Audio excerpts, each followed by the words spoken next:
While waiting for the subway, the man suddenly heard strange sounds. Everyone looked toward the tracks where the noise was coming from. Something terrifying seemed to be approaching, and even the stones on the tracks began to float. Sensing something was wrong, the man prepared to flee, but it was already too late. Everyone who saw the unidentified creature frantically walked toward the platform. Jack was also pushed to the edge of the platform by the crowd. Even worse, a train was approaching from that direction. Yet people calmly walked toward the oncoming train.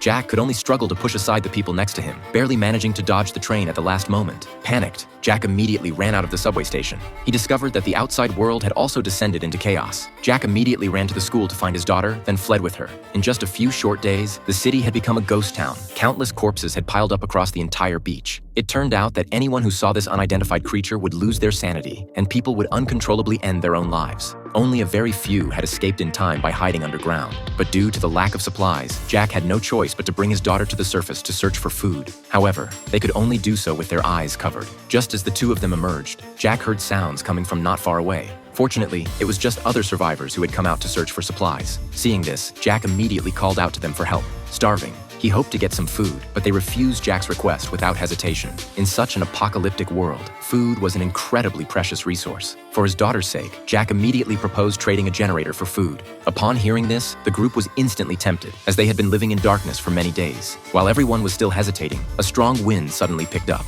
The survivors instantly realized that the monster was coming, so they decided to take Jack back with them first. Little did they know, this decision would haunt them for the rest of their lives. Only after returning to their room did everyone dare to remove their blindfolds. They shared their precious food with Jack and even brought him delicious hot soup. But while everyone was sleeping on the bus, Jack secretly snuck into the office and stole the bus keys.